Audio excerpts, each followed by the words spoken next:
Greetings, Hermits, Herbalists and Hobbits, and welcome to another Dungeon Synth Collection update here on the Noxulucan channel.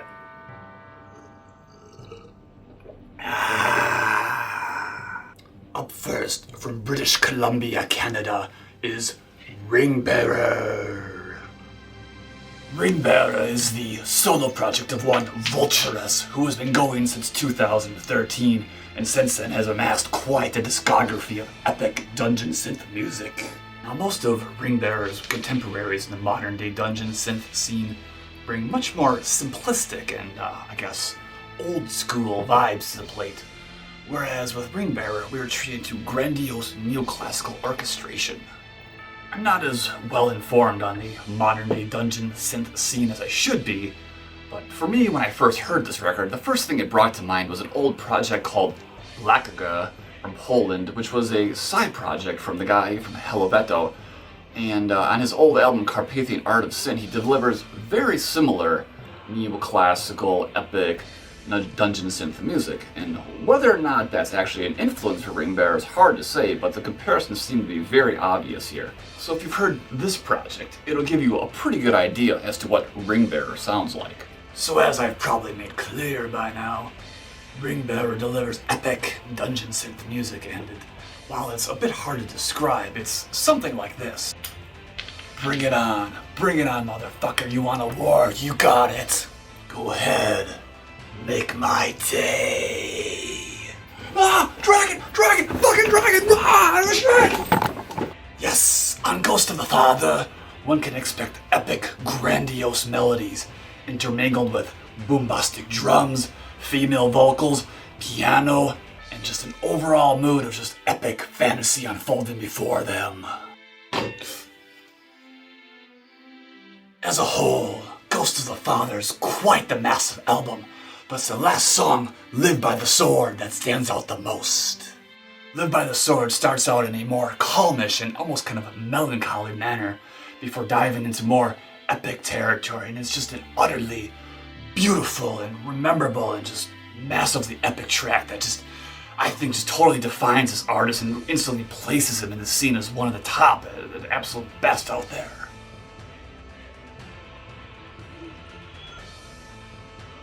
And now, a look at the epic artwork that adorns Ghost of the Father. On the front cover, we have this man who is about to face up against, well, I don't know, but he's really big and scary, and I don't remember that shit being in the Lord of the Rings, so maybe you can fill in the blank there. But whoever he is up for a challenge. I mean, look at that big motherfucker. And then on the back, we have a big scary castle with a track listing. And on the CD, we have what appears to be a ring wraith, but interestingly, I didn't really pick up on any obvious Lord of the Rings vibes on this, so perhaps it's more influenced by some of the other J.R.R. Tolkien stories, such as The Silmarillion, which is a book I have owned for 20 years now and I have still not successfully read through because I find it to be fucking boring as hell. But some of you Dungeoneers and nerdists will perhaps know that book better than I, and you will instantly recognize this artwork and know what Ghost of the Father means. If so, this is undoubtedly an album for you. So if you're into dungeon synth projects like Blackaga or video game composers like Jeremy Soleil, I am quite sure you'll enjoy Ringbearer and the album Ghost of the Father.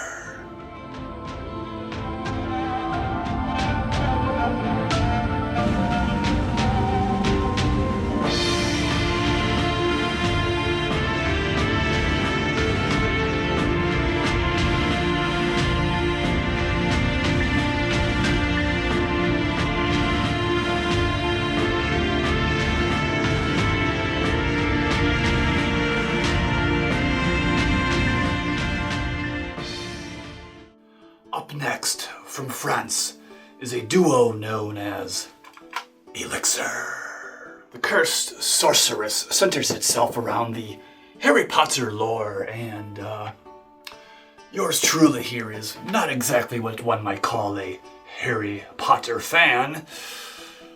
This Dungeoneer here has had his wife, his fair maiden, try to get him into Harry Potter for many years now, and I have to say, it just doesn't resonate with me. With that being said, it may make you wonder why one such as I, a hater of Harry Potter, would buy a cassette tape, a fucking cassette tape, centered around the Harry Potter universe. Well, to be honest with you, I was perusing through a Dungeon Synth website. I saw this cassette, and I had remembered hearing some of Elixir's albums earlier, liking it, and just figured, what the fuck, let's give it a shot. And I think it was only like $6 anyway, so what's to lose, right? Yeah. On The Cursed Sorcerer, Elixir offers up what I would call traditional Dungeon Synth music.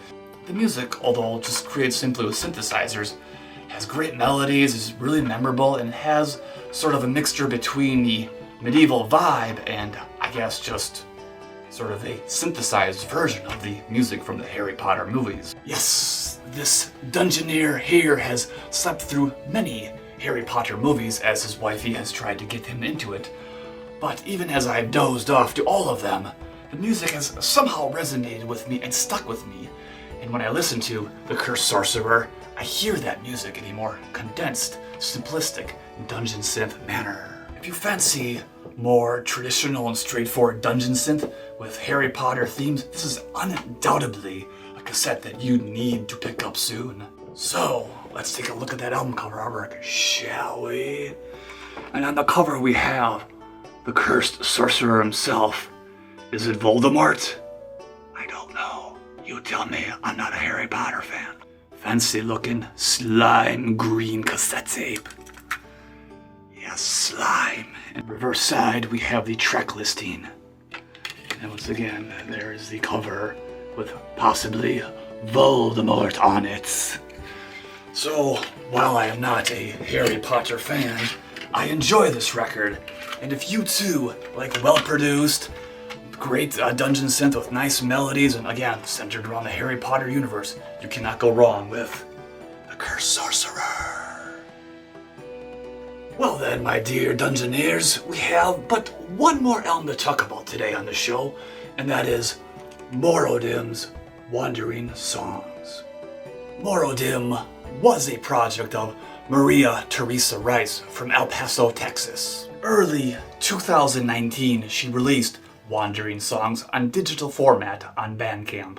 Since then, it has become something of a legendary and modern masterpiece by most accounts. On Wandering Songs, Maria takes the Dungeon Synth sound in a much more different direction than I've personally ever heard before, and from what I've gathered, no one has ever done this before either. Typically, Dungeon Synth is almost always instrumental, and other than perhaps some small spoken passages or samples from movies, there's not a whole lot of dialogue to be found. Wandering Songs, however, is different, as almost every song has full lyrics and lots of vocals. Interestingly, I'm not even sure if I could fully classify this as Dungeon Synth because it's so different from what's expected out of the genre. And instead I would say this is more like something like a lo-fi Enya or a lo-fi Lorena McKennitt kind of vibe. Yes, if Enya and Lorena McKennitt had been born in the early 80s and grew up with black metal, it's probably a pretty good chance it would have sounded something like this. Maria's vocals are ethereal and beautiful, but considering this was just released as a demo, it suffers from a poor production.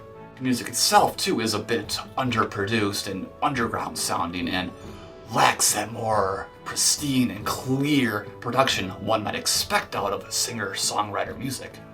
So perhaps it is the underground production and the very ethereal vocals that do, in fact, make it Dungeon Synth music. Describing Maria's music is sort of hard as it, again, kind of sounds different from anything else I've ever heard in the Dungeon Synth scene. It has a sort of medieval but melancholy vibe to it, intermingled with a high fantasy and very kind of hobbity kind of sentiment underneath. It took me a few listens to this album for it to really resonate with me, but once it did, it really got into my soul, and it really just, it became an album I really enjoyed a lot. Unfortunately, not too long after this demo was released, Maria passed away.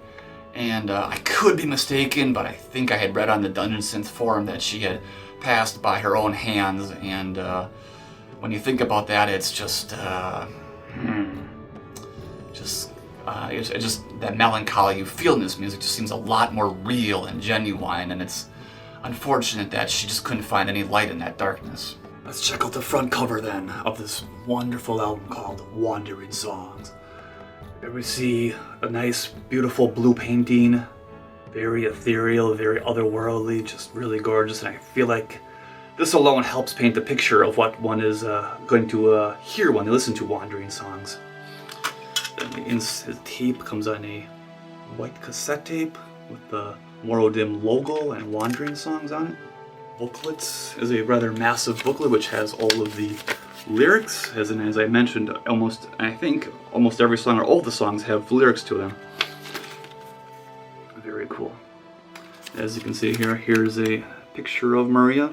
This album was released after she passed away, so obviously she never really got to see, the massive influence that her music has now had on the Dungeon Synth scene. So pretty sad, and you'll definitely miss Maria. So rest in power, girl. Thank you, as always, for joining me here on the Noctilucan channel. Remember to like, share, comment, and subscribe if you enjoyed what you saw in this video.